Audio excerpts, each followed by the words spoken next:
All right, and I believe I am live. Happy whatever day it is today. I always seem to forget. It's Wednesday. All right. Welcome back to the most unprofessional show on YouTube. So today, the masculine to my toxic is not here today. The lovely wife is stuck at work. So it's just going to be the two of us. Or let's see how many people are on here. The 8 of us. Presumably more people will come on soon. Let's see here. Mark in Alberta says, "Hey, fatty, you need a calendar and a Sharpie. It's not February anymore." Mark in Alberta, I'm going to buy you a coffee one day. I will go to Alberta and we'll hang out. I love those kind of jokes. Go ahead and bring it on, ladies and gentlemen. I like that kind of crap. Mock me all you want. I don't know. I thrive on that kind of thing. I don't know. I think that's very funny. All right, so I guess we'll just get right into the news. Oh, I'm wearing the exact same thing I wore yesterday because two people were like, "I love that jacket sweatshirt combo." And I was like, well, all right, you know what? Just for you guys, I'll wear it again. I normally don't wear the same thing twice in a row. I do tend to wear this jacket on Toxic Masculinity. I don't wear it on Mr. Reagan. I wear the button-up shirts. But this is Kuhl, K-U-H-L. That's the brand, which is very similar to my last name, Coles, K-O-H-L-S. Toxic Army. That's right, Mark. So this is, I love this jacket. I just bought it by chance once when I was going up to Oregon. I needed some Oregon outdoorsy kind of clothes, and we ran into REI, and we grabbed this, and people seem to really love this jacket. I didn't think it was as amazing as it is, but apparently it's fantastic. So, all right, we got a few more people in the on the live stream now, so let's go ahead and get into the news, shall we? I'm so sorry Valeria's not here. The show's just not the same without her. I know that. I do know that. All right, let me try to find where I have the stories broken down here. So number one story. Did Joe Biden break the law by ending the border wall construction? It's an interesting question, and it turns out that he may have actually broken the law by stopping construction on border wall. Let's have a look here. Desktop, there we go. How Biden may have broken the law by not building Trump's wall. I love this. I hope that somehow this is figured out, that he's sued, that the administration is sued or something like that, and we can get this wall back going. The truth is, I think Biden would love to build the wall. I think Biden would love to get that wall finished, pretend to be dragged in kicking and screaming, "Oh no, we don't want to build the wall, but we have to. Oh, because the law requires it." So I think it may be true that although he may want to be sued, he may want the administration sued, so he's forced to build the wall. Why might he want to build this wall? Just consider how bad the border crisis has become. It's so unbelievably bad. It's bad optics. It's bad PR.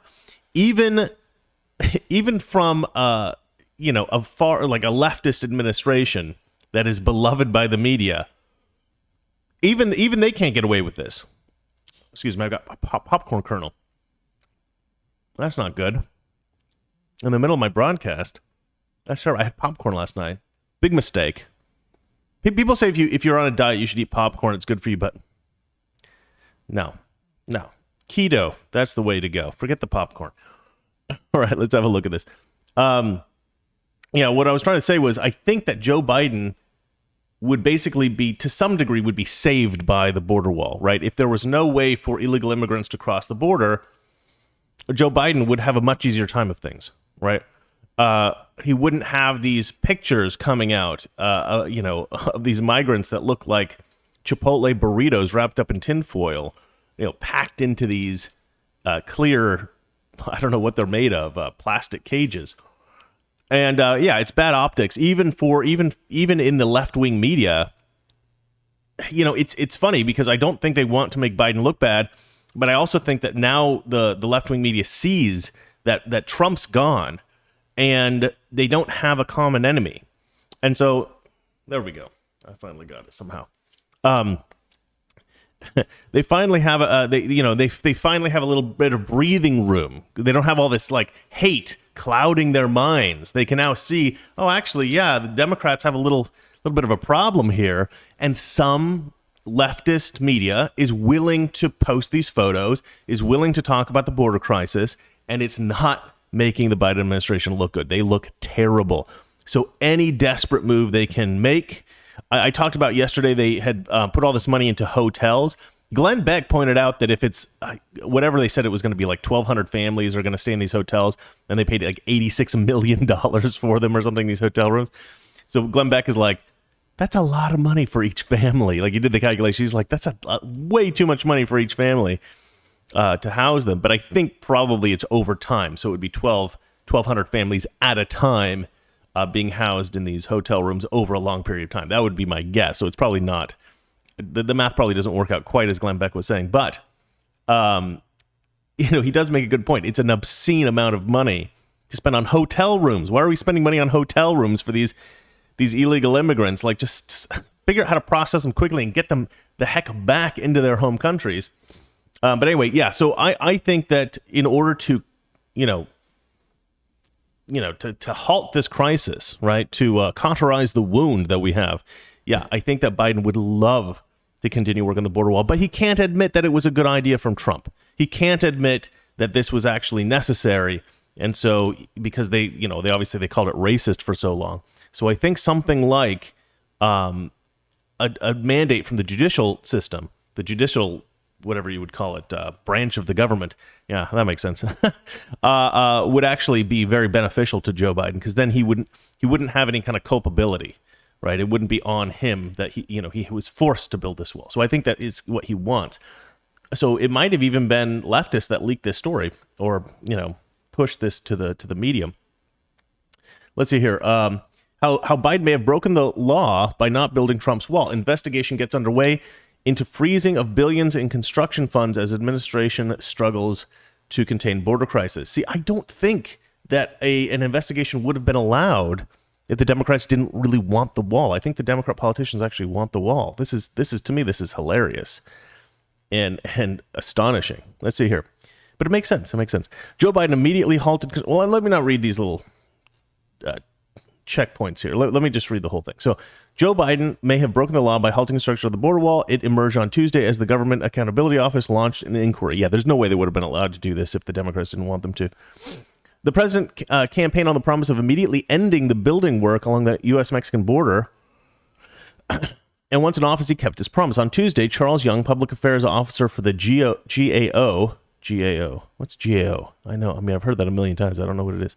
All right. Confirmed that they were investigating whether Biden was legally allowed to end construction because the funding had already been approved. Congress approved nearly $1.4 billion in border wall funding in December 2020 for fiscal year 2021 as part of a former $900 billion coronavirus stimulus package. Isn't that great? Trump's so awesome. All right. He was in the Congress a long time, said Roy Blunt, chair of the Senate Republican Policy Committee. He told Politico he knows it's Congress's job to authorize how the money is spent and the president's job to spend it efficiently. Oh, man, look at that border wall. That's such a beautiful wall. Trump is right. It's such a beautiful wall. And look at this. Look at these parts of the wall that lay unused. This is just disgusting. Look at this. Look at this. These could all be up. These could all be up. You see this? You can walk right through here. You can walk right there. As soon as they're erected, can't walk through them. Can't walk through them. Just erect these. It's not that much money. It can happen really fast. Trump's been talking about this. It's ridiculous. Their investigation comes after a group of 40 Republican senators led by Shelley Moore Capito of West Virginia wrote to the GAO saying the order to stop construction had contributed to a humanitarian and national security crisis at the border. The president's, it is being pushed by conservatives. So maybe I'm wrong about Democrats wanting the wall, but I don't think so. If they're smart, they're going to go with this. Because this is an out for them, right? If they're smart, they will let this go through. They will let the judicial branch tell them that they must build the wall, and then they'll do it, right? If they're really smart, they will tell like a leftist judge, all right, we're going to have this case brought to you, and we need you to force us to do it, right? Because that's how the Democrats work, right? It's all a bunch of scams and con jobs, and it's all just criminality. Like, none of it's legit. So if they tell a leftist judge that this is the way we need a case to end up, that judge will make sure that the case ends up that way. So yeah, I mean, if they're smart, they'll go through with it. Oh, we got some saucy pictures here that are a little bit distracting. Let me scroll down slightly. Okay, there we go. All right, the president's actions are also a blatant violation of federal law and infringe on Congress's constitutional power of the purse, they wrote. We write regarding these actions, blah, blah, blah, blah, blah. Let's see here. The Biden administration has to be really careful about doing stuff like this because otherwise they're just going to be doing the exact thing the Trump administration did. That's not true. The Trump administration did nothing like that. Just at the other end of the political spectrum, said Dylan Gaudet? I don't know, something French. A manager at a watchdog group, Project on Government Oversight, in conversation with Politico. White House officials add that Biden's end to border wall construction has been formal and public, with plenty of time left to legally spend that cash and clear instructions that federal agencies must follow spending law. I sometimes lose the ability to read. I don't know what that's about. Even if GAO decides Biden has illegally halted border wall funding, he is unlikely to face any formal punishment. The news of the GAO investigation came amid an escalating crisis on the border where migrant arrivals are surging and the Biden administration is struggling to cope. Yeah, okay, all right, we could keep reading about this, but I mean, it's going to say all the stuff that I'm, I think it's just going to start to get repetitive. The point is that my theory, and I don't know, I might be wrong, but my theory is that if Biden's smart, well, okay, we know Biden's not smart. If the people controlling Biden have any brains at all, they're going to use this to get the wall built the rest of the way so that they can, reduce the border crisis. That's what I think is going on. But let us move on to the next story. If you guys disagree with me or you think something else, please write something in the comments and we will discuss it at the end of the show. I can't take comments, by the way, until... Oh, Valeria's texting me. She's written intro. All right, let's do the intro. She's watching the show. Hello, Valeria. Let's see here. You can chat with Valeria in the comment section now if you want. I guess she's gonna be in there, so she might respond to you. Who knows? Everybody say hi. All right, let's play the intro. Toxic masculinity. That's right. This is Toxic Masculinity, and I'm your host, Chris Coles, a.k.a. Mr. Reagan, but without the beautiful wife. All right. Let us go on to the next story. Let me just click on it here. Oh, yeah, this one. Yeah. Okay. Twitter says calling the Syrian-born Muslim a white Christian terrorist is not misinformation. Yeah, this is annoying, actually. I find this... God, Twitter...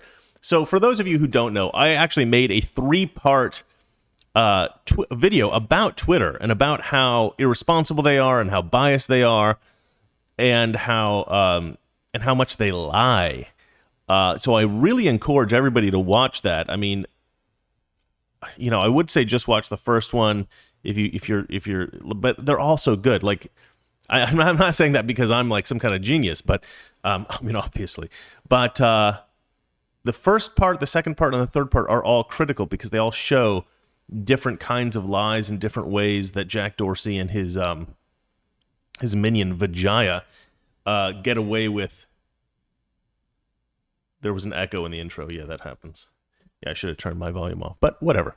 It all shows how they lie and how they manipulate and how they've got a double standard and they're all hypocrites and stuff like that. And Trump said he was thinking about starting his own social media site. And I was thinking, maybe I'll do my own social media site. I haven't decided. I'm deciding between two different kinds of social media sites that I would want to commission somebody to build for me. And I have a friend who's doing a social media site as well, so maybe I'll combine it with his. I'm not sure. I'm going to have to call him and ask what he's up to. I haven't talked to him in a while. But, yeah, maybe I'll do my own Mr. Reagan-style social media site. It won't be... I don't think I want to do something that's just like purely conservative, but I do want to do something. I do want to do something. So stay tuned. Watch this space, as they say in Britain. Okay, so Twitter says calling Ahmad Aliwi Elisa a white Christian terrorist doesn't violate its misinformation policy. And this is like, this is in keeping with Twitter tradition, which is that they seemed to tailor all of their rules to subjugating, conservatives to strict rules and all this kind of like trying to censor them. There we go. There's the other one. All right. Kicking us off the platform, banning us, censoring us in whatever way they can. They tailor their rules to be able to censor conservatives and to avoid censoring leftists. It's really weird. Like, there are so many lies. There are so many lies on the left that just go unchecked by Twitter. They just have no interest in fact-checking them. But every single thing that conservatives say is not only fact-checked, but often erroneously fact-checked.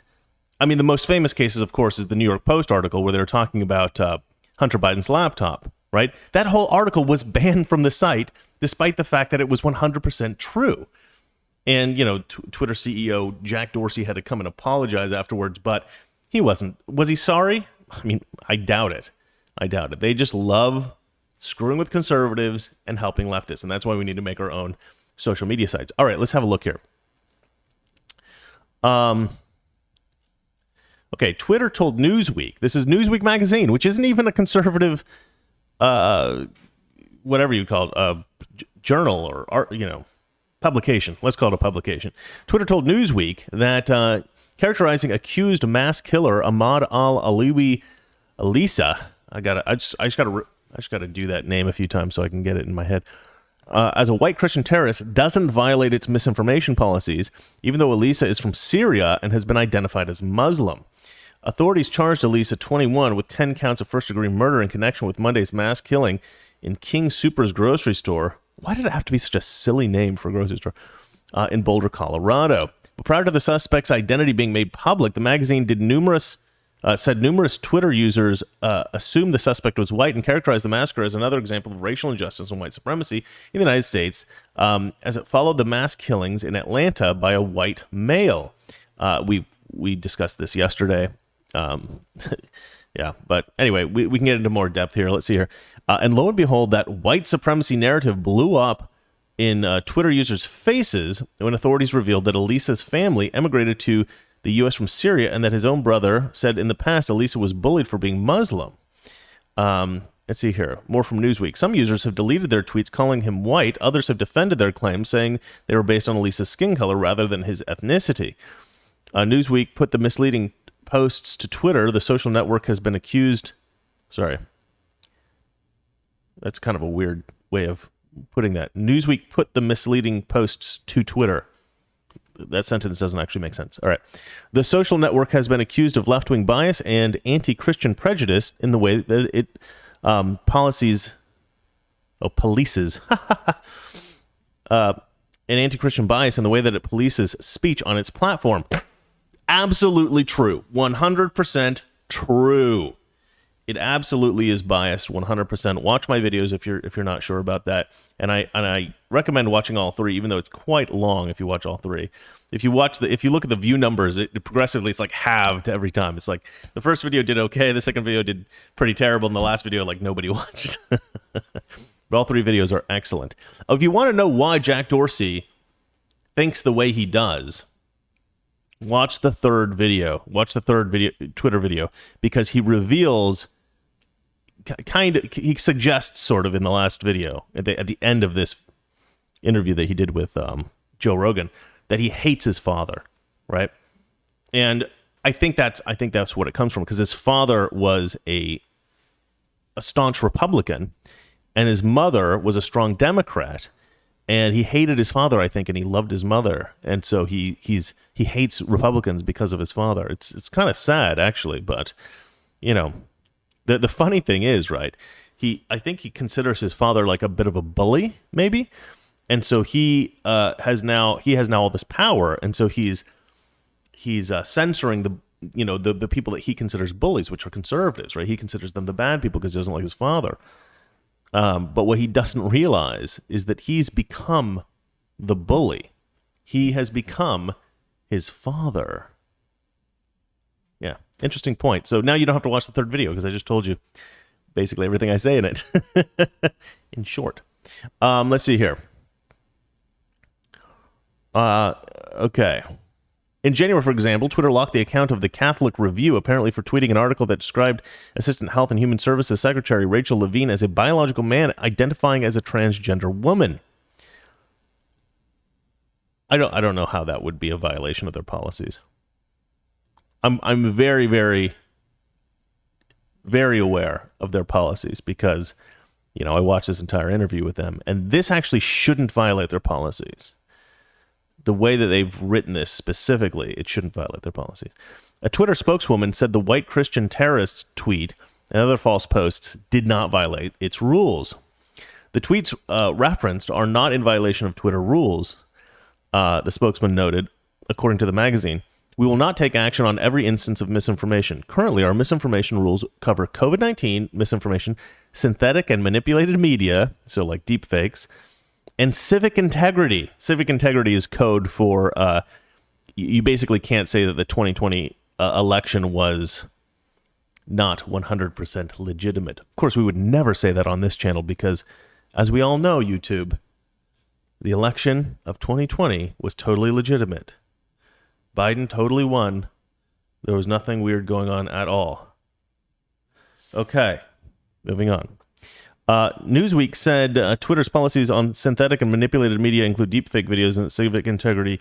Okay, I just said that. All right, so these are some tweets that Newsweek actually sent to Twitter to show them that, you know, these people were posting misinformation, which I can't believe Newsweek did this. Good job, Newsweek. Way to have some integrity despite the fact that you're a leftist scum. Okay. A white Christian terrorist killed 10 innocent people with a gun in a grocery store, Colorado, USA. That was one tweet from some random person whose name I'm not going to read. Let's see here. A second, courtesy of outspoken far-left actress Rosanna Arquette.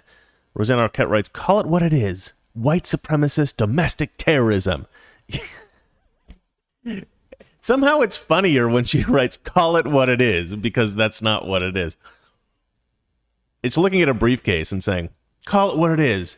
That is a deadly weapon." I guess if it's got a bomb inside. Okay, bad example. Let's see here. Newsweek also said it sent a tweet from former Democrat Virginia Congressman, congressional nominee, Qasim Rashid. Qasim Rashid, which is really funny because he's a Muslim. Tamir Rice was a 12-year-old black child. Police shot him in 1.7 seconds and let him suffer in agonizing pain for 4 minutes and die. Colorado terrorist is a grown white man who killed 10 people, including a cop. Cops arrest him alive and help him to a stretcher for immediate medical care. Okay, this is one thing. This is one thing that I actually want to talk about, because this is really a huge problem right now on social media, especially. Because you see all these posts. I saw a post the other day which was like, you know, this white guy taken into custody, this black guy shot and killed, this white guy taken into custody, this black guy shot and killed, right? They have a bunch of pictures of, you know, maybe like 8 pairs or something like that, of white men who were murderers who were taken into custody without incident, and black murderers who were just killed by police. And this is what we call anecdotal evidence, right? Anecdotal evidence can be great if you want to paint a picture, right? If you want to present an emotional narrative. But it's really bad for statistical data to understand what's going on in the bigger picture. Well, potentially, right? Unless it illustrates the bigger picture accurately. The biggest problem with anecdotal evidence is that you can use anecdotal evidence to completely distort the actual story. So in this case, that's precisely what they're doing. Okay, so they're showing 8 instances of black men who were killed and white men who were taken into custody. But you could equally find, you could very easily go out and find incidents or instances. Which one should I choose? Let's say instances. Instances in which white men were killed and black men were apprehended without incident. You could easily find, not only could you find an equal number, you could find more. And the reason you could find more is because it's actually, per encounter, it's actually more likely that you will die as a white man encountering police than you will as a black man. Okay? The reason, so they always say that more black men die per capita, right? So if you take the black population, like let's say there's 100 black people, and you say there's 100 white people, and, six black people die for every 100 black people, and 5 white people die for every 100 white people, or something like that, right? So you say, okay, so there's more black people dying than there is white people. Or maybe it's even more than that. Maybe it's like 10 black people for every 5 white people, or something like that. The problem with that is that you have way more black crime, right? So you have so many more black criminals committing so many more crimes, and like vicious crimes like rape and murder and assault and armed robbery, stuff like that, that you're going to have many, many, many more encounters between black criminals and cops than you are between white criminals and cops, despite the fact that black people only make up about 13% of the population. And I shouldn't say many more because that gives the wrong impression. I think it's something about 50-50, right? So you have, if you took just the white crimes and just the black crimes, you'd find that's about 50-50. But weirdly, they include a lot of Hispanics in both groups, but mostly the Hispanics are in the white group. So if you take out the Hispanics, you're probably actually left with, I think, maybe a much smaller number of crimes committed by white people than black people. But let's go ahead and look at another article here. Well, let me read this first. Michael Harriot, this guy is a total racist. I've read about his life story. He actually, his mother was like this crazy racist woman who used to read him, but she wanted him to be smart, so she'd make him read books, or she'd read books to him. But she would read books to him, but she'd change all the names of the characters because they were white books, books of like the Hardy Boys, white kids, but she would change the names of all the kids to be more black names, and she would pretend that everything that happened in the book was about black people. So this guy grew up thinking all of his favorite novels and stuff were about black people. He basically grew up in a house where his mom basically is almost like the Truman Show, right? Where she created this false reality for him, right? He grew up in a mostly black community, and so he thought mostly black people were in America, and like America was like a black country until he got old enough to figure it out. And then he was like, oh man, my mom lied to me my whole life. But because his mom was such a crazy racist, he ended up being a crazy racist. Now he writes with a root. I mean, he's just a crazy guy. But he writes, pointing out how white suspects get the benefit of the doubt without being stopped, frisked, beaten, shot, or killed is not call for harsh treatment. It simply means we know cops are capable of treating people humanely, just not us. Y'all could use a few more ass whoopings, though. Oh yeah, thanks, Michael Harriot. Charming. He's talking about whooping the asses of white people. What an absolute degenerate racist. First of all, you're wrong, okay? It's not that cops don't bring in black people without beating them or killing them, all right? It happens all the time. They just don't report it in the news, right? They report the white people being taken into custody, and they report the black people being shot. That's how they report it. So that's how you see it, but that's not the real narrative. You're supposed to be smart, Michael Harriot. You should be going in and you should be looking into the data, right? You should be going into the data, you should be researching this, and you should be finding out the truth. Anytime you confront somebody with this, they'll say, oh, that data is just wrong. That data is just false. They lie about it because the white supremacist country. So you can never win. I mean, it's like you provide evidence and people just won't accept it. They'll just say, oh, that doesn't fit my narrative, therefore it's not true. And then they'll provide other data and they'll say, but this data is true. That's called cherry picking, ladies and gentlemen. All right, so here's one issue with the way the world is, right? If you look up, white men are more likely to die in an encounter with police, which is true. What you'll find, almost all of the articles are the opposite, right? Research is clear. White people are not more likely than black people to be killed by police. Study claims white police no more likely to shoot. Okay, so this one's more legit. No more likely to shoot, I'm guessing, unarmed black men than unarmed white men. That's a good article, probably. I haven't looked at it, but the statistical paradox of police shootings. In aggregate, though, the percentage is higher for white people. 10 out of 100,000 white people killed versus 30 out of, not 100,000, a million black people, because white people tend to encounter blah, blah, blah, blah, blah. Okay, whatever. Black people more, here we go. Black people more than 3 times as likely as white people to be killed by police. Researchers from Northeastern University confirm white people are not more likely to be killed by police than black people. Almost all of the articles that you will find are about how, I mean, it's very hard to find an article that contradicts the narrative that black people are more likely to be killed by police than white people.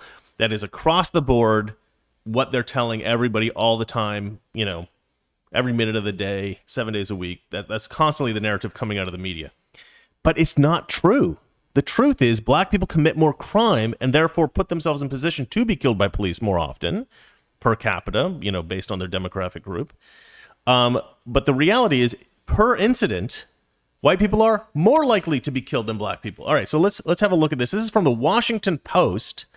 This is from back before they were completely insane, 2016, July 2016. Maybe they were already insane at this point. I don't know. But somebody somehow was able to write an article how a controversial study found that police are more likely to shoot whites, not blacks. Boom. Royland Fryer Jr. Let me just make sure. Let me see if this guy's black or white. Yeah, black guy. Yeah, I know this guy. That's why I wanted to look him up. Okay, so this is a black guy. Roland Fryer Jr. There we go. Never cared much for the cops. When he was growing up, his family dealt crack in Daytona Beach, Florida, and while Fryer was on his way to becoming a celebrated economist at Harvard University, many of his cousins and close friends were serving mandatory sentences in prison. During his childhood, encounters with police were fraught with danger. I don't 100% agree with everything that this guy says, because he still seems to think there's all this systemic racism and stuff like that. But he's much more honest than just about anybody else on the left that talks about this stuff. So I do like a lot of what he says. The Economist published his findings this week in a draft paper that's already causing controversy. On the one hand, the study shows that nationwide black and Hispanic civilians are indeed more likely to be manhandled, handcuffed, or beaten by the police, even if they are compliant and law-abiding. Fryer writes, the prejudice in law enforcement is real and harmful in many ways, causing cynicism and delusion, especially amongst boys of color. Will stop committing crimes, maybe? When it comes to police killings, though, Fryer has painstakingly reviewed evidence from Houston that suggests that police are not racially biased in how they use lethal force. This is a surprising finding that challenges the widespread view that police disproportionately shoot black suspects. In Houston, at least, that might not be the case. Or anywhere. Some economists have criticized the report. Let's dismiss that because it's stupid. Okay. What's true in Houston, a large multicultural city with a diverse police force, might not be true elsewhere, but it is. Despite its narrow purview, this study still offers one of the first comprehensive and rigorous examinations of some of the most detailed data that exists on police shootings. Let's see.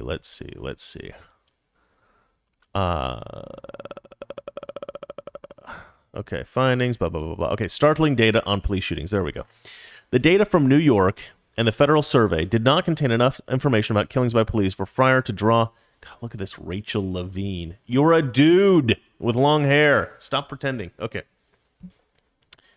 For Fryer to draw conclusions about the lethal use of force. He collected records on police shootings in 10 major police departments between 2000 and 2015. The data showed that officer reported shootings before being attacked more frequently in encounters with white suspects.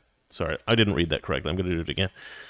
The data showed that officers reported shooting before being attacked more frequently in encounters with white suspects, while officers said that they were attacked first more frequently in encounters with black suspects. So despite the fact that black suspects tend to shoot at cops more frequently than white people, they tend to shoot white people more still. Y'all racist against white people. That's the problem. You're pretending that black people, there's this like epidemic of unarmed black men being killed. It's not true. They shoot white people more. All right. what to make of this pattern was not clear. What do you mean it's not clear? It's absolutely crystal clear. What are you talking about? Without more detail about individual cases, Fryer could not determine whether there was racial bias in their decision to shoot. Of course there is. Here's the obvious answer. The obvious answer is that police are absolutely terrified of being called racist because they shot a black person or a Hispanic or something like that. But there's no consequence to shooting white people. Police officer shoots a white person, nothing happens to them. They stay in their job, everything's fine. So they can shoot white people, no consequence. That's the reason. That's the reason. Okay? You want to know the reason? That's the reason. Of course. All right. So The Economist took a closer look at incidents in Houston, the city that provided the greatest amount of detail. In addition to shootings, he considered cases in which an officer reported that the suspect reacted violently or resisted arrest, but the officer did not shoot. In these potentially violent encounters with suspects, there was no disparity in how likely officers from Houston Police Department were to shoot black suspects and white suspects. Here's how Fryer came to his conclusions. That's interesting. That's an interesting point. So if a suspect became violent, they were as likely to shoot them. But if they hadn't shot, right? If they hadn't tried to shoot the police officer or something like that, the police officer was more likely to shoot the white person. So it's messed up. Okay, here's how Fryer came to his conclusions. I shouldn't laugh at that. That's messed up. That is messed up. Why did I laugh? It's interesting. Huh. Human mind is fascinating, isn't it? All right, here's how Fryer came to his conclusions. He began with the data on all 507 officer-involved shootings that happened in Houston over the last 15 years. About 52% of those shootings involved a black suspect, while 14% involved a non-black, non-Hispanic suspect. Jeez, that's crazy. That is crazy. 52% of the shootings involved a black suspect, and 14% were white people.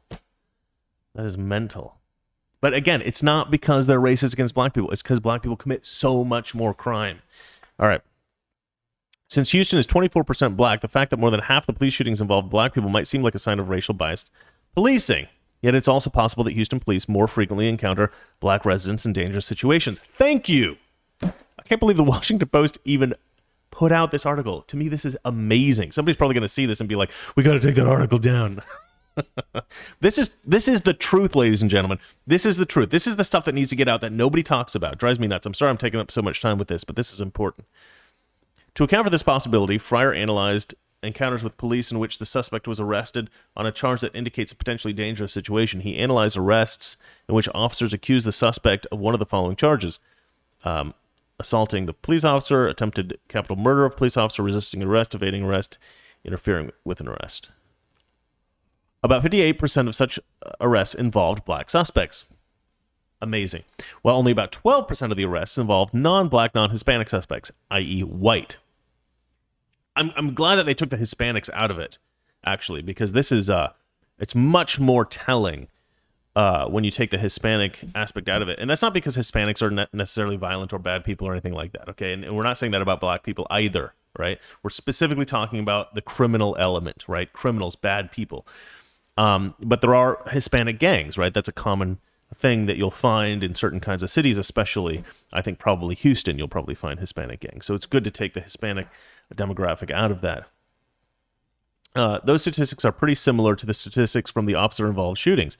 So while it's true that more than half the police shootings involved a black suspect, from the perspective of the Houston police, more than half the dangerous situations they encountered also involved black suspects. Police officers have a lot of leeway in deciding whether to book people on certain charges. For instance, in some cities, nearly any minor pretext is enough for an officer to arrest a suspect on suspicion of assaulting a police officer. In New York, blah, blah, blah, blah, blah, don't care. All right. I mean, I love this. I love this. At the end of the day, Fryer says, this is the economist that did the study, the black guy. He writes, at the end of the day, biases will still be possible. We can't randomly assign race, and we don't have the perfect social science experiment here. In the coming months, these and other parts of the paper will be debated among academics as the study undergoes peer review.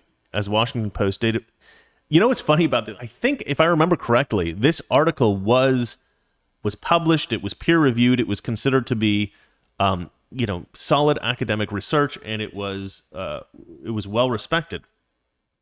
But because there was so much backlash against it, because the left was like, this is nonsense, this is terrible, we hate this. I don't know what, I think whatever the journal was that originally published it retracted their peer review, whatever, validation. They were just like, nope, this is not a valid article. And they like retracted it or something like that. I can't remember exactly. Maybe I'm wrong, but I think that happened. Let's see here. Black people are 2.5 times more likely to be shot dead by police, which is actually tragic. That should not happen.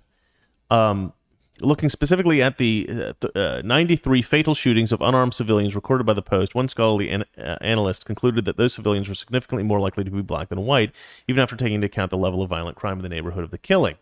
But they are committing more crimes. Specifically, they're committing much more violent crimes. If you look at the statistics, it's terrible.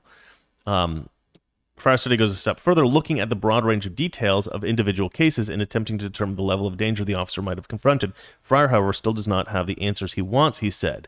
To make progress, we have to elevate the discussion here, adding that he welcomes critiques of his study.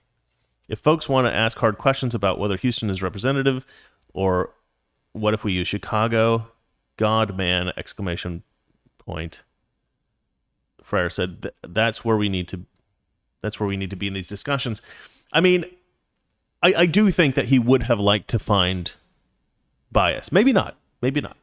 But the guy was fairly assessing the situation. But this is not the only study. This is far from the only study to show that white people are actually more likely to be shot by police. I'm sorry I took so much time with that. But it is important. If we go look here, there's a lot of people who responded negatively about this race baiting crap.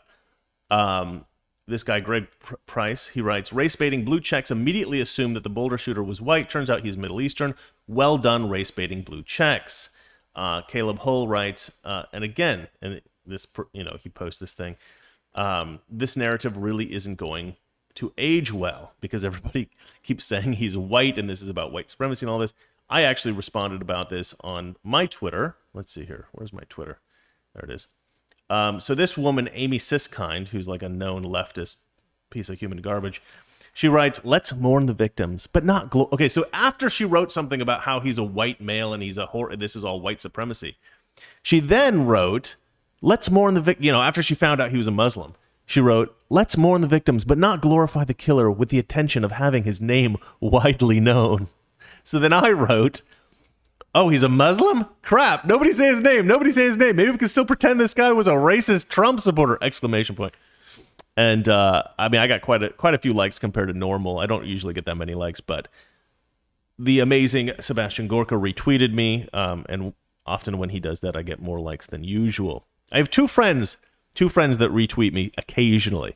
Sebastian Gorka and my friend Elijah Schaefer. If either one of them retweet my stuff, it blows up. But I'm trying to build my Twitter, so hopefully I won't need their help so much in the future. All right.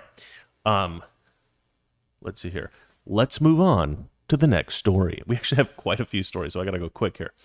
Now, this one, I love this story. Let me find the article here. Okay, so it's called Mexican President Blames Migrant Crisis on Biden. I love this so much because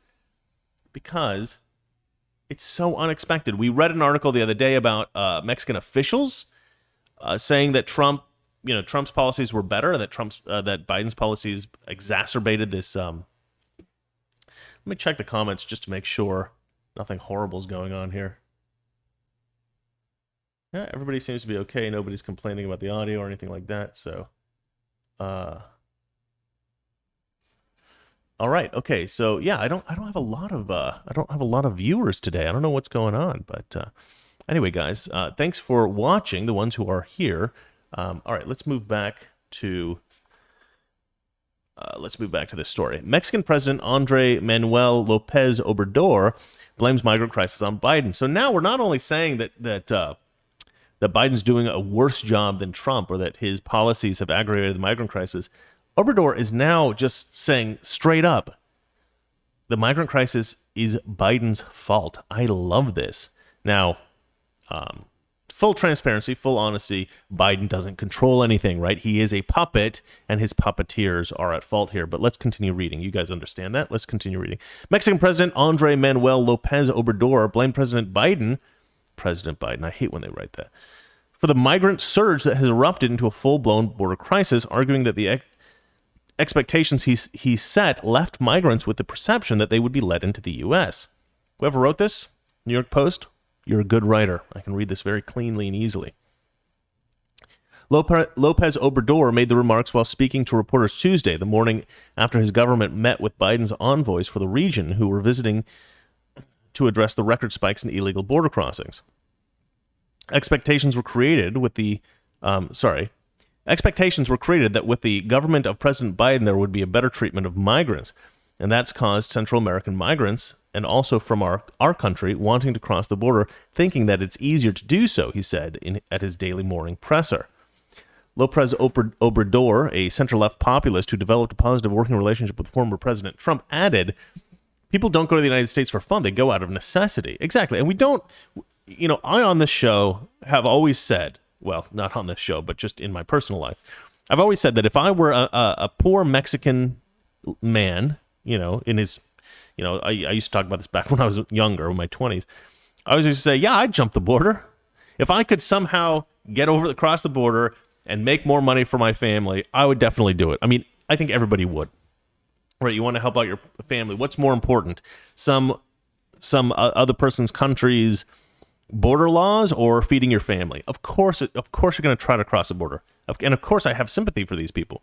But there are consequences to illegal immigration, negative consequences to the United States. The United States needs to take measures to stop it. And, the problem is not that I don't think the problem is that the left doesn't recognize the problem with immigration. I think that there are a lot of people on the left that do recognize there are problems with illegal immigration. The problem is that they realize that they get more political capital out of calling Republicans racist than they do from rationally assessing any given situation. So any given situation where they feel that they can gain political capital from calling Republicans racist, they'll take a really hardline position, which doesn't really make any sense. It's not rational. But they don't care, because if it makes Republicans look bad enough, they'll be in power. They'll get elected. So although I do think that there are plenty of policy people on the left who do recognize illegal immigration is bad for the country, they also recognize that it's worse for Republicans if they basically just call any kind of opposition to illegal immigration racist. And so that's their position. And now they're screwed, because now they're in power and they've got to deal with this crisis that they've created, right? Unintentional consequences. Let's see here. The comments are not the first critiques López Obrador has offered of Biden's handling of the border, saying earlier this month, they see Biden as the migrant president, and so many feel they're going to reach the United States. We need to work together to regulate the flow, because this business can't be tackled from one day to the next. Well, exactly right. I mean, I could keep reading here, but basically, it's going to be stuff we already know. But the fact that the president of Mexico is now saying this, I mean, at the end of the day, what is the answer to the border crisis? It's pretty simple, right? The answer to the border crisis is simple. Reinstate Trump's policies. Simple. Now, what Biden will probably do, or Biden's administration, if they're smart, again, they'll let themselves be sued to get the wall up. But my hope, and they might do this, is to reinstate Trump's policies, but using different terms, right? Using like really super sympathetic terms and nice language, flowery language, so it makes it look like it's their own policy, which is much kinder to the illegal immigrants, when in reality, they're essentially putting in the same policies as Trump did. But unfortunately, we're now in a position where we need much harsher reforms than we had during Trump's administration, because what Trump did is he stemmed the flow of illegal immigrants. But, Biden's administration just sliced open the wound again, and it's we're bleeding. The blood's, we're hemorrhaging now, right? The blood's flowing more than ever, and so we need a far more. We need surgery now. That we need a far more drastic measures than what was done under Trump's administration. Like, I do think that at this point we just need to start shipping illegal immigrants out of the country. But let's move on to the next story, because the next story, again, is about illegal immigration. Okay, so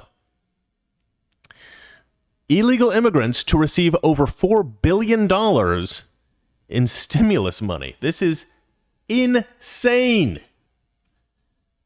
Can you believe this? They're giving our stimulus money to illegal immigrants. Hey, do you want to get some free money from the United States? Just come break our laws. You get free money. We're rewarding people for breaking the law. This is completely insane. Okay, report. Illegal immigrants to receive more than $4 billion in stimulus checks as part of Biden's COVID relief bill. Millions of illegal aliens are in line to be paid. I knew about this from a while back because in California, I think this is what they're doing. Millions of illegal immigrants residing in the United States are set to receive $1,400 stimulus checks as part of Biden's coronavirus relief package, according to a new report published this week by the Center of Immigration Studies. In the report released Monday, the think tank determined that as much as $4.38 billion will be doled out to individual. I don't want my tax money going to illegal immigrants for this purpose. I don't mind my tax money being spent to round them up and send them back to their home countries. You can do that with my money, but I don't want this. I don't want this to happen with my money. And you might say, well, more people should have voted Republican. I think more people did vote Republican, but can't talk about that here. Okay. You guys know what I'm saying. Okay.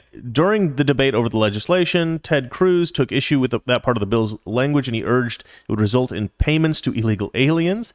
He introduced an amendment to stop that from taking place, but the measure was quickly rejected by the Democrat majority. Shocking. Dick Durbin, a Democrat, claimed that the undocumented immigrants do not have Social Security numbers and they do not qualify for stimulus relief checks, period.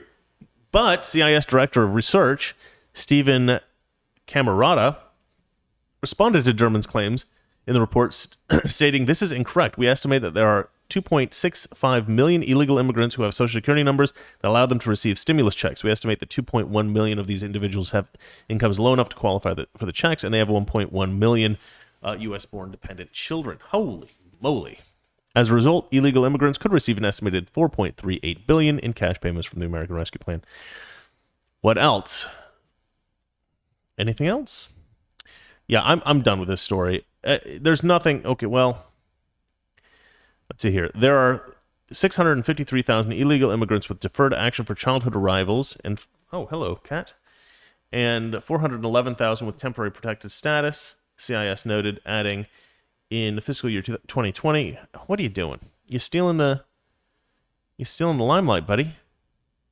You're distracting from my amazing news talking about. What are you doing?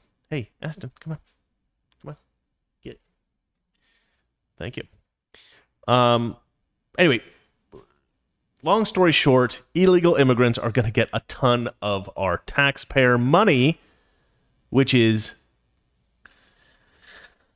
Look, I have a great deal of sympathy for illegal immigrants. I actually do have a great deal of sympathy. Just, the ones that are here to work and try to make money for their family and stuff like that. Not the ones that are, obviously running drugs and doing other kind of criminal stuff.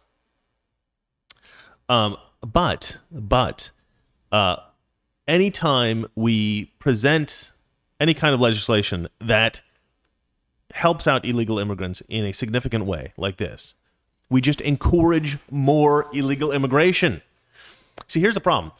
Illegal immigrants, or those who would like to become illegal immigrants, they know that they're going to have a difficult time in America if we have a conservative federal government, specifically a conservative president. And they know they're going to have a difficult time getting here. They know they're going to have a difficult time once they're here. But they also know that if a Democrat is in the executive branch, executive in the White House, and if we have a left-wing, legislature, then they're going to have a great time. Everything's going to be free and easy and, at least that's their perception. And so, just like we talked about in the last story, They're flooding up here because they want free stuff. They want to be, they want an easier life. They want everything handed to them, or they expect that it will be. And this is what we're doing. It's so funny that when they ask like Jen Psaki, or they ask some of these people like, don't you think your policies are encouraging illegal immigrants to come here? They'll say, no, I don't think so. We've told them this is not the time. We've told them this is not the time. But your actions do encourage them. Your actions do tell them, come here, we will give you free money. It's terrible. The whole, you cannot incentivize this stuff. Because, you look at all the nasty stuff that happens when people are trying to, I think that there was somebody, I don't remember what it was, something like 80% of the women who are trafficked into the United States, right? 80% of the women who are trying to illegally immigrate into the United States, 80% of them, hey buddy, what's up? 80% of them are raped. Hey. Serious subject here, buddy, not the time. That's a lot. That's a lot of women. That's a tragedy. That is a human tragedy. And we need to deal with that by stopping the flow of illegal immigrants. We need to stop this whole system from happening for a number of reasons. We don't want to give. I reported the other day the amount of money that the cartels are making. They're making something. I think it was like $14 million a day. They're making trafficking people to the United States. It's unbelievable. We don't want to give money to human traffickers. We don't want to give money to the cartels, and we don't want to facilitate the rape of thousands of women. Don't ask them. Come on, man. Hey, come on. Go down. Yep, you got it. Yeah, there you go, buddy. All right. Well, yeah, it's a sad situation. It's terrible, and we need to fix it. And Joe Biden and, his administration, his puppeteers, have made the whole situation about 1,000 times worse. Let's move on to the next story. Okay, so the next story is there is declining support. This is another illegal immigration story. There is declining support for Amnesty. Now, this is actually good news. This is the first good news I think that I've read today, right? Let's see here. Politico poll. So this is Politico. It's a left-wing publication, as you guys know. Declining support for giving illegals citizenship. Support amongst Americans is declining for providing a pathway to citizenship for illegal immigrants. Whoa, hello. No. Let's see here. Pathway to citizenship for illegal immigrants, even among Democrats, according to a new poll. Isn't that crazy? I love that. The Politico Morning Consult poll. Because, what this means to me is that Democrats are starting to wake up. They're starting to see the truth a little tiny bit, but that's all we need. We just need a little bit to hook them, and then we got them into the world of reality. Come join us into the world of reality. It's not that bad, guys. It's actually amazingly liberating to live in the world of reality. All right. Because you know what happens when you live in the world of reality? You look around and things make sense. You can actually make sense of things. If you live in your fantasy world, you look around and you don't understand everything because nothing makes sense because you live in a world of fiction, a fantasy, a delusion. But once you wake up and you live in the world of reality, everything makes sense. It's like Tetris. It's like brrr, all the bricks start falling into place. It's amazing. Try it. Fantastic. Although, yeah, I don't know if any leftists will ever see this, but yeah. It shows that 43% of voters overall think illegal immigrants now in the United States should be able to become legal citizens. That's still too many people. That's a 14% point decline since January, with Democrat support plunged from 72% to 57% during that time because they're seeing just how many illegal immigrants are trying to get into the country. Meanwhile, only 1 in 4 Republicans back the idea, a number that dropped by 10% percentage points. Of those polled, another 19%. Why did 25% of Republicans think that illegal immigrants deserve amnesty? I'd like to see how this report was worded, actually, this poll, because I don't think 25% of Republicans think that illegal immigrants deserve amnesty. That's insane. I don't know any Republicans that think that. All right, I don't know. Maybe the Republicans in Maine or something. I don't know. Oh, shoot. What did I do? That's not good. All right. Of those polled, another 19% that illegal immigrants should be allowed to stay and become legal residents but not citizens, and 27% said they should be removed or deported. I'm with them. I'm with the 27% that say they should be removed or deported. There's all of this concern that if we start deporting immigrants, there will be this news footage of men with guns raiding houses, rounding up illegal immigrants, and putting them in these, like, prison vans and then, like, shipping them out. I'm okay with that. I'm actually okay with it. If you're in the country illegally and you've been ordered to leave, you should be rounded up and sent away. I don't think the media should be reporting on that, like, because it's an ugly thing to have happen. But here's the thing about that. If you do this ugly thing, if you round up illegal immigrants and ship them back to their home countries, once you start doing that, you're not going to have to keep doing it for very long, because almost all of the illegal immigrants that are here will leave of their own volition. They will just leave, right? And for those who say, well, there's a lot of kids, like, what they used to call anchor babies, right? There's a lot of kids that were born here in America and their families live here. And what you'll be doing is you'll be tearing these families apart. You'll be tearing away, the illegal immigrants from the kids who were born here. But here's the thing. The kids who are born here, they don't have to stay here. They can go back to the other country with their parents. There's no reason that they have to stay here. They can come back here. Obviously, they're American citizens, so they can come back here if they want to come to college or they want to live here as an adult. But they don't have to stay here. They can go back with their parents to their home country. That's totally reasonable. I don't see what the problem is with that. I mean, look, this is not the most kind-hearted way to deal with the problem. This is actually a very brutal way to deal with the problem, and I recognize that. But you need that in order to deter other immigrants from coming into the country.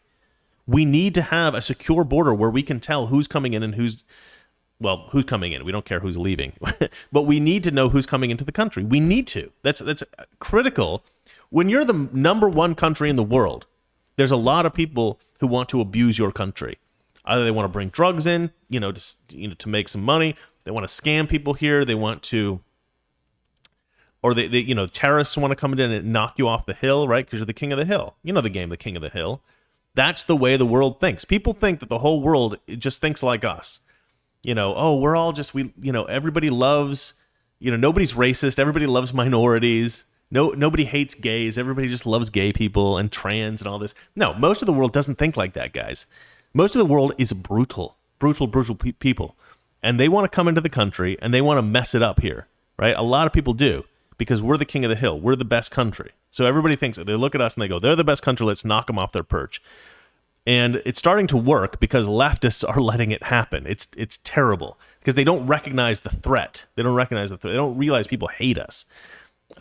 Or they want to just exploit us because we have a lot of money. So let's see here. Okay, people who polled were tied on whether they believed the immigration system was better when former President Donald Trump was in charge, or if it was better under President Joe Biden. I hate it when they say President Joe Biden.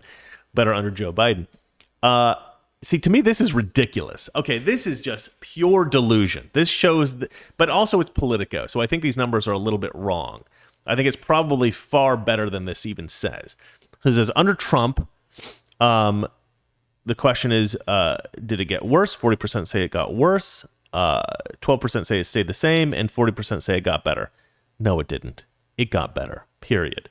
With Joe Biden, got worse 40%, stayed the same 24%, got better 23%. Okay, so this kind of indicates that people are a little bit sensible, right? They're realizing it definitely didn't get better under Biden, to only 23% compared to the 40% under Trump. But like 24% said it stayed the same, and 40% said it, 40% said it got worse. That makes total sense. But 24% said it stayed the same. No, it didn't. It definitely got worse under Biden. The people who say it got better under Biden, they're like watching Rachel Maddow. They must be. Right? And the people that say it stayed the same, they're just probably people who have no idea anything about politics at all. I mean, they're polling morons, clearly. 40% say it got worse. I mean, that should be something like 90% at least. I mean, God, that just indicates to me that there's just a lot of people that are really stupid in this country, or just really do not care, or not paying attention at all. But I think this survey is a little bit off. I think the numbers are better than this even. Because it's Politico. Who are they surveying? Probably Politico readers or something like that. Most people surveyed also said that they think the United States is facing an illegal immigration crisis. 50% say there's a crisis. 34% say they're facing a problem, but let's not call it a crisis. Those are Democrats. And not facing a problem or a crisis, 9%. Those are people that literally have their heads buried in the sand. They've gone to the beach, they dug a hole, they put their heads in, and then they've put sand in over it so they can't see, hear, or speak, or smell, or taste anything other than the salty seawater. No, these people are completely just not facing up to reality here. Most people, however, said that they believe dreamers or young people who were brought to the United States as children should be able to stay and become citizens. Yeah, it may seem cruel, but I don't think dreamers should be given citizenship or anything, any kind of benefit at all. I don't think they should be given a pathway. I am very much, I'm really brutal about this because I do think we need to make a deterrent against new people coming in. Is it really super fair to the people that got here? No. Lots of people have problems with their lives. Lots of people have tough lives. All of us have tragedy. All of us have trauma. We've all got to deal with some bad stuff. I would love to just be super nice to everybody all over the world, let them all into the United States, give them great lives, give them millions of dollars. But you have to look at things in a practical way. And from a political perspective, a lot of times you're stuck in what we call an ethical dilemma. And this ethical dilemma is between being nice to people and setting up incentives properly. And we have to set up the incentives properly. That's the number one thing we have to do as a country to protect the people who are born here, that live here. And so, yeah, I say just take them all out. Just take every illegal immigrant out of the country. That's my policy. All right. I'm a bit brutal, though. You may disagree with me. All right, let us move on to the next story. All right, so, guys, I love this news story. I love this story. Okay. So this story is, even Bernie Sanders is not comfortable with Twitter banning Donald Trump. This is crazy. I can't believe Bernie Sanders has come out in support of Donald Trump. What world is this? Where am I? What? Okay, I never said I could sing. And my voice is a little bit messed up right now. But that's supposed to be the Twilight Zone theme song. All right. That was really bad. I'm sorry about that. Okay, Bernie Sanders not comfortable with Trump's Twitter ban. I love this. So, Senator Bernie Sanders, independent from Vermont, expressed reservations about the Twitter ban of former President Donald Trump, saying that he doesn't like the idea of, quote, a handful of high-tech people, end quote, wielding too much power. I don't know why that's the quote. Maybe you should have drawn it out a little bit further. It's from Epoch Times. Sanders made the remark in a wide-ranging interview with the New York Times in which Sanders was asked about Twitter banning Trump from its platform. Do I feel particularly comfortable with the then President of the United States? Okay, this guy doesn't know how to write. Tom Ozimek, you need to become a better writer. Do I feel particularly comfortable that the then President of the United States could not express his views on Twitter, ? I don't feel comfortable about that, Sanders said. Love that. Trump was kicked off the social media platform after the January 6th Capitol breach. The Twitter CEO, Jack Dempsey... No, there is no Twitter CEO named Jack Dempsey. There's a Twitter CEO named Jack Dorsey. Tom Ozimek, what are you doing, brother? It's pretty easy to figure out what the Twitter CEO's name is. That's just sad. I don't dislike you. I mean, you're writing for the Epoch Times. You must be a good guy, but you got to check your work, man. Or somebody at the Epoch Times dropped the ball here.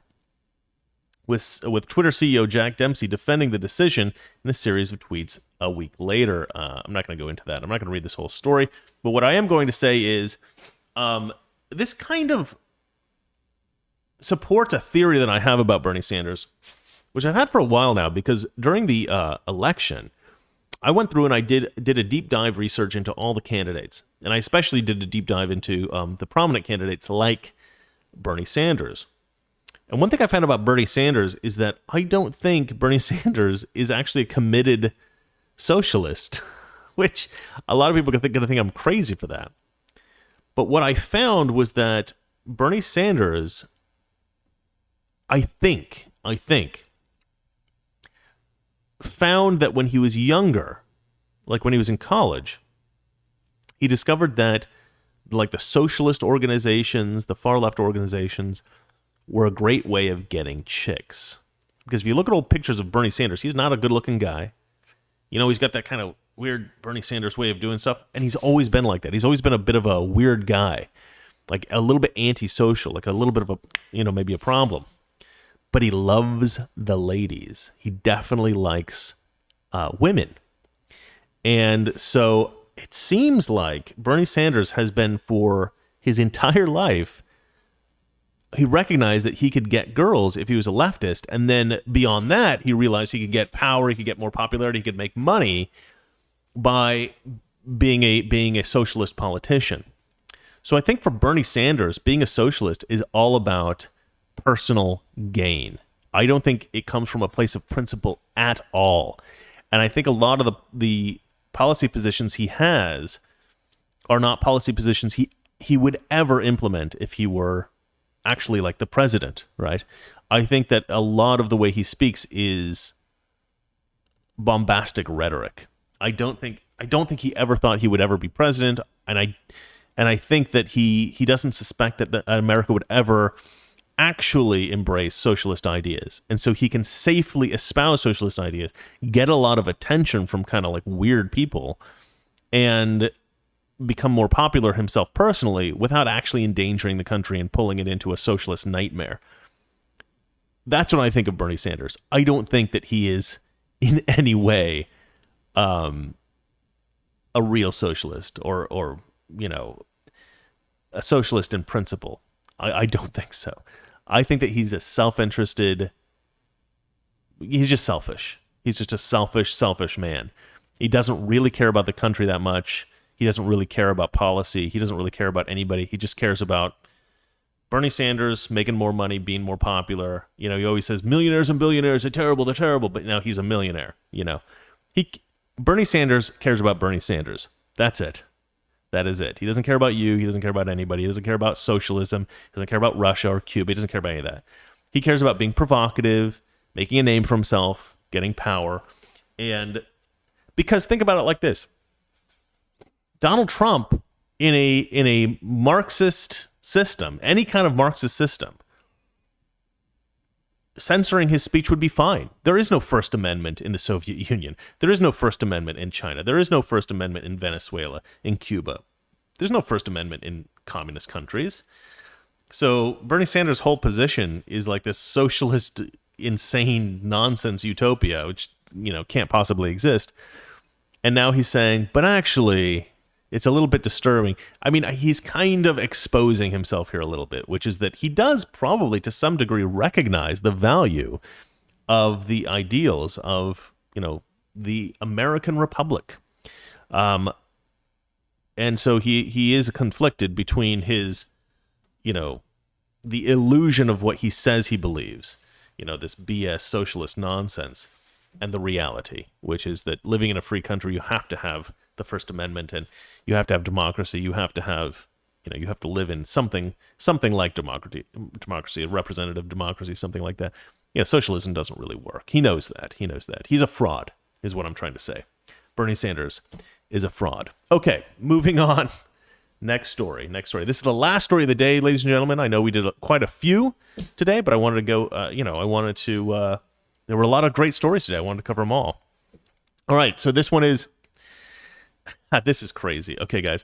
Oakland, California is going to give families of color $500 a month. It says liberal city. This is Oakland, California. Liberal city to give low-income families of color $500 a month. Now, I don't know if you've been to Oakland or you know anything about Oakland. It's black people. Okay, it's not people of color. It's black people. That's it.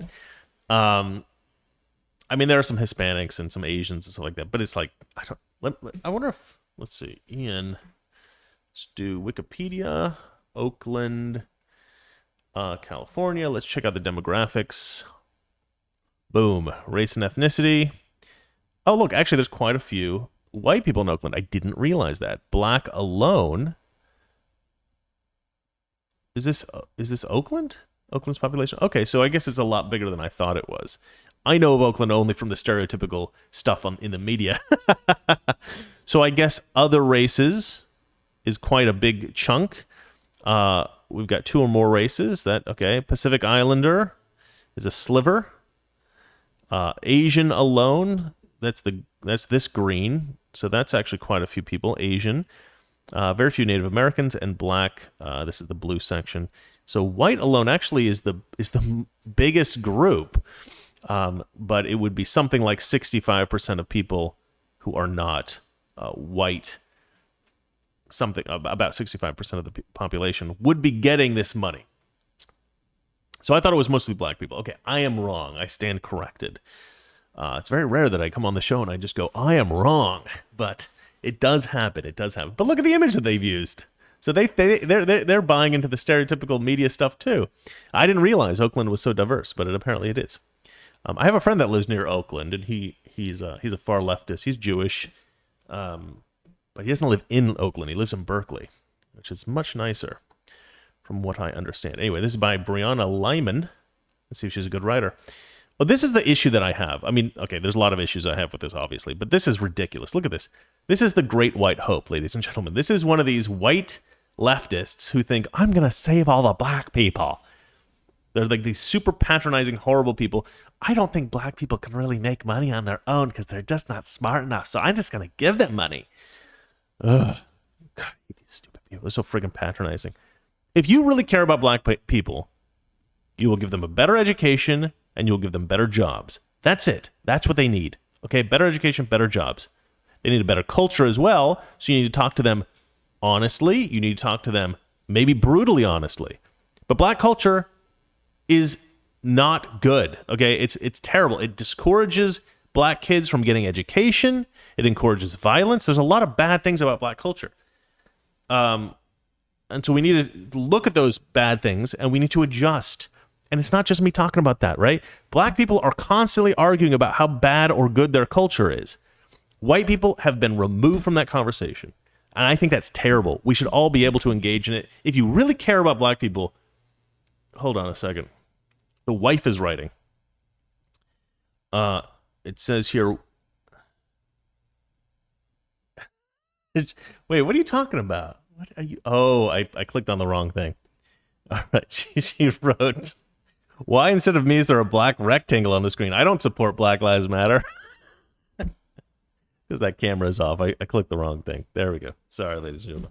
Sorry, Valeria, darling. Okay, let's see here. So there's this there's this idea that white people shouldn't criticize black culture, shouldn't criticize black people. I hate that, because if you really care about black people, if you really care about America and Americans, because black people are Americans, all right? White people are Americans, black people are Americans, Hispanics, Asians, we're all Americans, all right? If we care about the people in America, the white people that are poor in the Appalachian Mountains, the black people that are poor in the ghetto, Asian immigrants, Hispanic immigrants, if we really care about these people, then we'll actually talk realistically about the problems that they face and that they endure. And one of the major problems is black culture keeps black people down. And the biggest problem that black culture has, I think, is that black people are encouraged to be racist against white people. Racism is a cancer in black culture. It pervades most of black culture. I would say that over 50% of black people in America are racist against white people in some way. Probably well over 50%, probably a significant majority. And I think this stops black people and black communities from progressing, and we need to stop that most of all. That's the biggest thing. We don't need to be giving them $500 a month. I mean, oh God, I hate these stupid people. All right, let's read through there. Okay, low-income families of color in Oakland, California will now be eligible to receive $500 a month with no strings attached, the mayor announced on Tuesday. Don't worry about getting a job, ladies and gentlemen. You can just sit back, relax, play your PS4, and rake in $500 a month with no strings attached. Probably for every member of the family. Or I guess just families, right? So it's not actually that much money, but it's still a disincentive to go work, to go make something of yourself. We need privatization of schools. Okay, privatization of schools would completely revolutionize the education in this country, and it would fix a lot of what's wrong with the disproportionate number of black families that are poor, I think. All right, Democrat Mayor Libby Schaaf. The worst thing is she's German. That's a German name. I'm German. You're a disgrace to the German people, Libby. And Germany is kind of a leftist country as well, which is so just disgusts me. But it might be Dutch. Maybe she's Dutch. I don't know. Said the city would be hosting one of the largest guaranteed income pilot programs in the nation that will give 600 families who are either black, indigenous, or people of color with low income $500 a month for at least 18 months. Okay, so it's only 600 families. That's actually not that much money, but I still don't like the idea. But we talked about earlier that in Portland, they're talking about, or in Portland, in Oregon, where I'm from, they're talking about giving black people, I don't remember how much it was, just an insane amount of money for reparations. They want to give black Oregonians reparations. God, I just want to, I just, leftists are so horrible. They're just so horrible. Okay. There's these elitist snobs who think that they're good people by handing out other people's money as charity. You know what, black people? We're just going to give you money because we're such good people. Oh, no, not my money. These people's money. I'm going to give you their money. How about this? This is my proposal. I propose this all the time. Democrats are always talking about charity. They're always talking about giving, reparations. They're always talking about this kind of stuff to specific demographics like black people or whatever. Okay, if you think that's the right way to go, you pay for it, right? We have one tax for Republicans. We have one tax for Democrats. Democrats pay this like enormous tax because that's what you guys say that we need as a country. That would be fair. So go ahead and pay it. I'm okay with Democrats paying a super high tax. You guys pay your 90% tax or whatever it is that you think that you need to pay. Republicans, because we have a different strategy, we believe that there's a different, we believe that wealthy people can potentially create jobs for other people if they're business owners or whatever. And so we don't think wealth is necessarily bad. And so we'll just keep our money and we'll keep investing it in, in the country, in products and services, in the population, hiring people, as we see fit. We'll do that, and you guys do your strategy of just handing out all your money, all right? That's fair. That's what you guys think. That's what we think. Let's split it up. Democrat tax system, Republican tax system. Done. Beautiful. Everybody's happy. Okay. So Schaaf, this German white woman, says the poverty we all witness today is not personal failure. It's a systems failure, she says in a statement. Guaranteed income is one of the most promising tools for systems change. Racial equality. Good Lord. Racial equity is what she means. And economic mobility we've seen in decades. It's the most promising, she says, in decades. I'm proud to work with such committed local partners to build a new system that can help undo centuries of economic and racial injustice and to point us towards a more just society. Oh, man. Low income is defined as being below 50% of the area's median income, which is approximately $59,000 per year for a family of three. According to the mayor's office, half of the spots are reserved for very low-income families who earn 138% below the federal poverty line. White households in the city make an average of 3 times more than black households, according to Oakland Equity Index. Equity. So here's the problem with equity, guys. I'm gonna go on a little rant about equity real quick at the end of the show here. So here's a problem with equity. I was talking to my brother about this last night. Equity is not equity, right? Because equity is about making everybody equal. So we need equal representation in every aspect of humanity. So we need to make sure there's 13% of the population is black, right? So 13% of engineers need to be black. 13% of airline pilots need to be black.